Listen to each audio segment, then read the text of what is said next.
అందరికీ నమస్తే. ఇప్పుడు మళ్ళీ ఒక పాత అంశమే కొత్తగా తెర మీదకి వచ్చింది. ఏంది ఈ అంశం అంటే బీజేపీలో బీఆర్ఎస్ విలీనం. ఒరిజినల్‌గా బీజేపీ విలీనం చేసుకోదు, బీఆర్ఎస్ విలీనం కాదు. ఈ 2 క్లియర్. కానీ మరి ఎందుకు దీని గురించి మాట్లాడుతున్నారు? ఇది పాత అంశమే కదా! కొత్తోళ్ళు ఎందుకు మాట్లాడుతున్నారు? దీని వెనుక పెద్ద ఎజెండా ఉంది. అసెంబ్లీ ఎలక్షన్స్ ముందు బీజేపీ, బీఆర్ఎస్ కలిసి పోతున్నాయని ప్రచారం చేసిండ్రు. ఎలక్షన్ తర్వాత కలుస్తున్నాయన్నారు. కలవలే.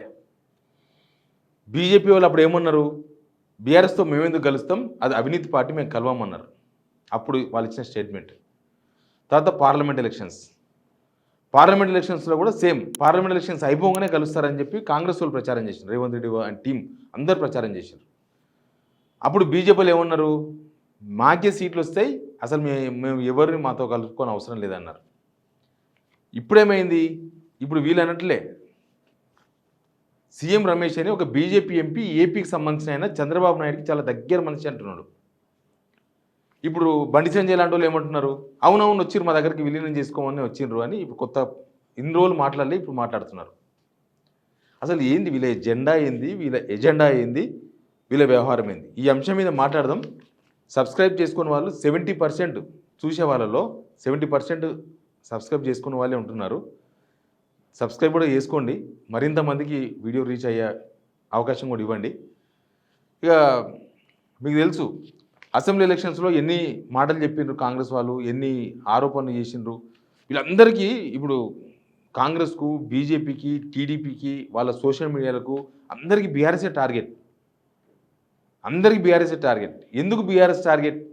బీఆర్ఎస్ అధికారంలో లేదు, బీఆర్ఎస్ లోక్సభ సీట్లు లేవు, బీఆర్ఎస్ రేపో మాపో ఇంకొక 10 మంది జమ చేసుకొని ఈ 2-3 సంవత్సరాల లోపలనే అధికారంలోకి వచ్చే ఆశ కూడా వాళ్ళకి లేదని చెప్తున్నారు. వాళ్ళే అన్నారు, మాకు ఆశ లేదు, మాకు నెక్స్ట్ ఎలక్షన్ అప్పుడు చూసుకుంటామని. మరి ఎందుకు బీఆర్ఎస్ టార్గెట్ అయిందంటే ప్రతి దానికి ఒక రీజన్ ఉంటుంది. ప్రతిసారి ఎలక్షన్ ముందే జరుగుతుంది. ఇది ఎలక్షన్ ముందే వస్తుంది ఈ మాట. అసెంబ్లీ ఎలక్షన్స్ ముందు వచ్చింది, కాంగ్రెస్ లబ్ధి పొందింది. పార్లమెంట్ ఎలక్షన్ ముందు వచ్చింది, బీజేపీ లబ్ధి పొందింది. మళ్ళీ ఇప్పుడు సర్పంచ్ ఎలక్షన్స్ వస్తున్నాయి, సర్పంచ్, ఎంపీటీసీ, జెడ్పీసీ ఎలక్షన్స్ వస్తున్నాయి. మళ్ళీ ఇప్పుడు అదే పాత రాగాన్ని వినిపిస్తున్నారు. కాకపోతే అసెంబ్లీ ఎలక్షన్స్ ముందు కాంగ్రెస్ వాళ్ళు వాడేసిండ్రు, క్లోజ్. పార్లమెంట్ ఎలక్షన్స్ అప్పుడు బీజేపీ వాడుకుంది, క్లోజ్, అయిపోయింది. నంబరు కాలే కదా. అసెంబ్లీ ఎలక్షన్స్ తర్వాత అయింటేనేమో కాంగ్రెస్ చెప్పింది నిజమయ్యేది. ఒకవేళ పార్లమెంట్ ఎలక్షన్స్ తర్వాత జరిగింటే బీజేపీ చెప్పింది నిజమయ్యేది. ఇప్పుడు సీఎం రమేష్ని వాడుకుంటున్నారు. సీఎం రమేష్తో చెప్పించారు ఆ విషయాన్ని అక్కడి నుంచి, ఏపీ నుంచి. ఇప్పుడు వీళ్ళందరూ అలాగే సపోర్టు. ఇప్పుడు ఎట్లయిపోయిందంటే బీఆర్ఎస్ అంతా ఒక సైడ్ అయిపోయింది, మిగతా వాళ్ళంతా ఒక సైడు. బీజేపీ ఒక సైడు, బీజేపీ, కాంగ్రెస్, ఇక చంద్రబాబు నాయుడు, వాళ్ళ చుట్టాలు, వాళ్ళ చుట్టరికము, వాళ్ళ రైట్ హ్యాండ్లు, లెఫ్ట్ హ్యాండ్లు. సీఎం రమేష్ పేరుకే బీజేపీ, ఆయన ఉన్నది మొత్తం కాంగ్రెసే. ఆయన మొత్తం చంద్రబాబు వెంబడే ఉంటాడు, పేరుకే బీజేపీ ఎంపీ. ఇక ఢిల్లీలో సీఎం రమేష్, మన ముఖ్యమంత్రి రేవంత్ రెడ్డి ఇద్దరు కవలపిల్లలు లాంటోళ్ళు. ఎందుకు కవలపిల్లలు లాంటోళ్ళు అంటున్నా అంటే, నేను ఢిల్లీలో ముఖ్యమంత్రి పోతే ఫస్ట్ డే నైట్ వచ్చి కలిసే వ్యక్తి సీఎం రమేష్.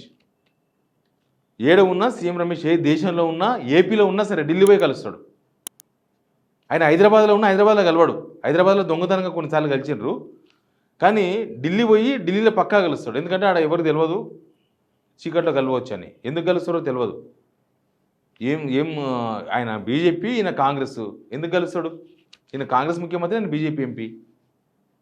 ఇప్పుడు వీళ్ళు ఎవరు చెప్పినా, రేవంత్ రెడ్డి ఆ మాట చెప్పినా, బీజేపీ ఆ మాట చెప్పినా, విలీనానికి మా దగ్గరకు వచ్చిండ్రు, విలీనం కోసం ప్రయత్నం చేసిండ్రు, విలీనం అవుతుంది, ఇట్లాంటి మాటలు ఎవరు చెప్పినా నమ్మరు జనం. ఎందుకంటే already assembly elections, parliament elections అయిపోయినాయి.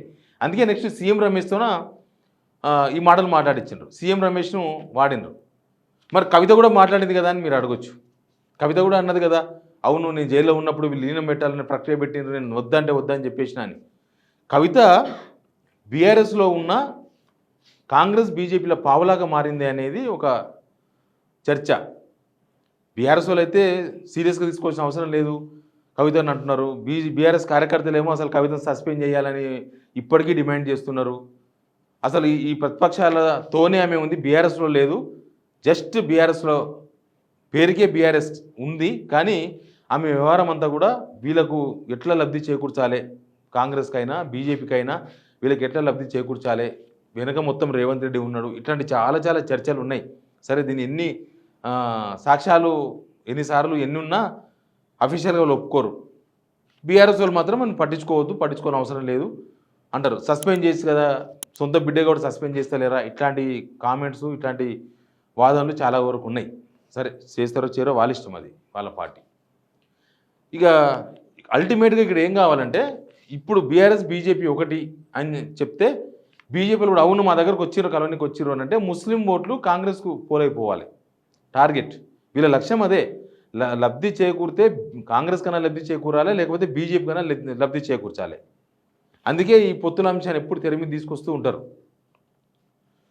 ఎందుకు నమ్మరు రేవంత్ రెడ్డి ఇప్పుడు చెప్తే ఎందుకు నమ్మరు, బీజేపీలు ఇప్పుడు చెప్తే ఎందుకు నమ్మరు అంటే, వీళ్ళు ఇప్పుడు చాలా అంశాలు, వీళ్ళు భూములు దోచుకున్నారని, లేకపోతే ఇంకేదో కాళేశ్వరం 1,00,000 కోట్లు దోచుకున్నారని ఇక రకరకాలు చెప్పిండ్రు. వాటిని ప్రూవ్ చేయడంలో ఫెయిల్ అయిపోయినారు. ఈ 18 నెలల గవర్నమెంట్లో అవన్నీ జనాల ముందు పెట్టడంలో కాంగ్రెస్ గవర్నమెంట్ ఫెయిల్ అయిపోయింది. అవన్నీ అబద్ధాలని తేలిపోయినాయి. కాబట్టి ఇప్పుడు వీళ్ళు చెప్తే నమ్మరు. ఇప్పుడు అందుకే బయటతో చెప్పిస్తున్నారు. బయట వ్యక్తులు చెప్తే తెలంగాణ ప్రజలు నమ్ముతారు, తెలంగాణ ప్రజలను కన్ఫ్యూజ్ చేయొచ్చు.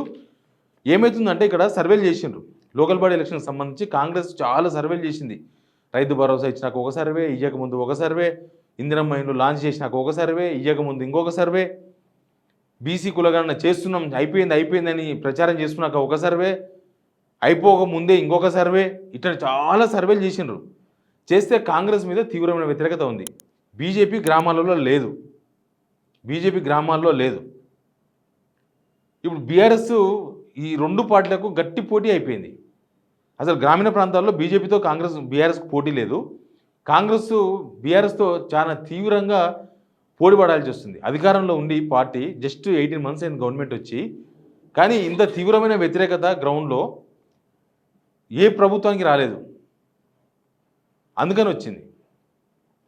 ఇక అక్కడి నుంచి బయటపడాలంటే ఒక కన్ఫ్యూజన్ క్రియేట్ చేయాలి, ఒక కన్ఫ్యూజన్ తీసుకురావాలి. ఆ కన్ఫ్యూజన్ మనం చెప్తే నమ్మరు కాబట్టి సీఎం రమేష్తో చెప్పించాలి. బండి సంజయ్ గారు ఒక స్టేట్మెంట్ ఇచ్చేసిండ్రు, అవును సీఎం రమేష్ చెప్పేది కరెక్టే, మళ్ళీ ఇన్ని రోజులు ఎందుకు చెప్పలే? సీఎం రమేష్ చెప్పింది కరెక్టే అయితే బండి సంజయ్ గారు ఇన్ని రోజులు ఎందుకు మాట్లాడలేదు ఆ విషయాన్ని? బండి సంజయ్ బీఆర్ఎస్ మీద ఏదైనా విషయం దొరికితే ఆగుతాడా? చెప్పేస్తాడు, ఓపెన్గా మార్కెట్లో పెట్టేస్తాడు.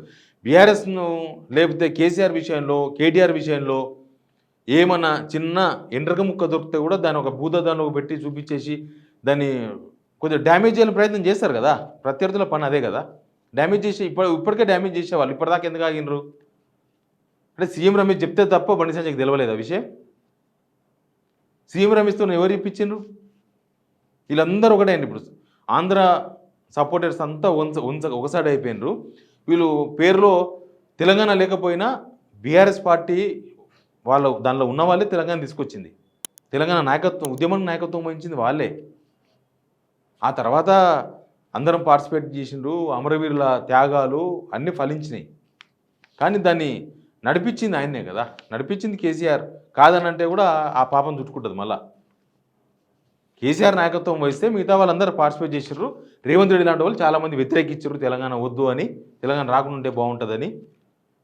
జగ్గారెడ్డి లాంటి వాళ్ళు, ఇంకా చాలామంది, కొంతమంది సమైక్యవాదులు మన దగ్గర కూడా ఉంటారు కదా, భారతదేశానికి స్వాతంత్రం ఇస్తాం అని బ్రిటిష్ వాళ్ళు అంటే కూడా వద్దు అన్న వాళ్ళు ఉన్నారు అప్పట్లో. అందుకే వాళ్ళు మనం అంతగానం ఫైటింగ్ చేయాల్సి వచ్చింది బ్రిటిష్ వాళ్ళతోన. కాబట్టి అది ఎప్పుడు ఉంటారు, ఎప్పుడైనా ఒక టీం ఉంటుంది దానికి. ఇక కమ్మారెడ్ల గురించి మాట్లాడినారు. ఇక్కడనే ఒక పెద్ద అనుమానం, ఇదొక్క మాటతోన వీళ్ళ ఎలక్షన్ ఎజెండా అనేది ఈజీగా అర్థమవుతుంది. కేటీఆర్ మమ్మల్ని కలిసినప్పుడు ఎప్పుడో కవిత బెయిల్ ఇష్యూ వచ్చినప్పుడు, కవిత జైల్లో ఉన్నప్పుడు కమ్మారెడ్డిల మీద అనుచిత వ్యాఖ్యలు చేసింది కేటీఆర్ అన్నారు. మరి అప్పటి నుంచి ఇప్పటిదాకా ఎందుకు ఇప్పలేదు? మీరు వీళ్ళది తోక దొరికితే, వీళ్ళది చిన్న ఎండ్రక దొరికితే పెద్ద తోక దొరికింది మాకని చెప్తారు కదా, ఇప్పటిదాకా ఎందుకు చెప్పలేదు సీఎం రమేష్? అంటే అది నిజంగా అంటే చెప్తే అసెంబ్లీ ఎలక్షన్స్ అయిపోయినాక పార్లమెంట్ ఎలక్షన్స్లోనే మీకు ఇంకా బీజేపీకి 8 కాదు 10 సీట్లు వచ్చేది కదా. ఇప్పుడు మళ్ళీ ఎలక్షన్ వచ్చినాయి కాబట్టి మళ్ళీ ఇవన్నీ మాట్లాడుతున్నారు. కవితకు బెయిల్ ఇష్యూ, కవితకు బెయిల్ ఇప్పియాలని, లేకపోతే కవిత మీద కేసు ఎత్తేయాలని వీళ్ళు పార్టీ విలీనం చేస్తాం అని ఒక ప్రతిపాదన తీసుకొచ్చారు అనేది ప్రధానమైన ఆరోపణ. అసలు నిజంగానే ఆ ఆరోపణ నిజమైతే అసలు కవితకు బెయిలు ఇప్పినికి బీజేపీ ఎవరు?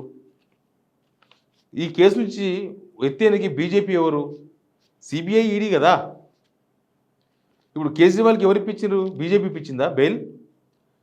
మర్డర్లు మానభంగాలు చేసి 100 మర్డర్లు 100 మానభంగాలు చేసిన కూడా కోర్టు ఒక రోజు బెయిల్ ఇస్తుంది.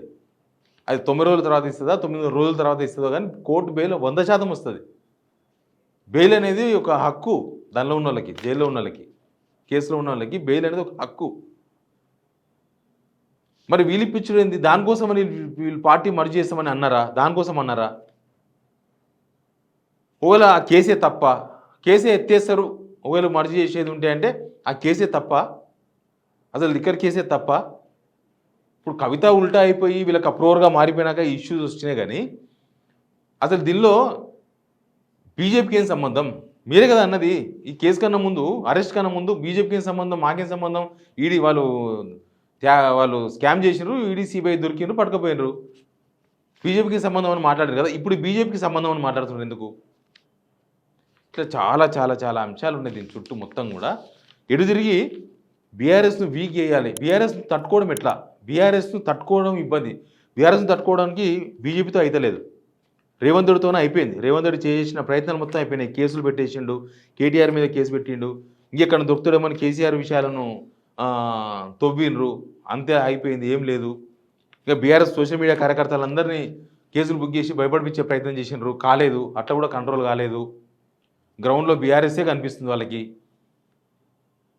ఇక నెక్స్ట్ ఏం చేయాలి?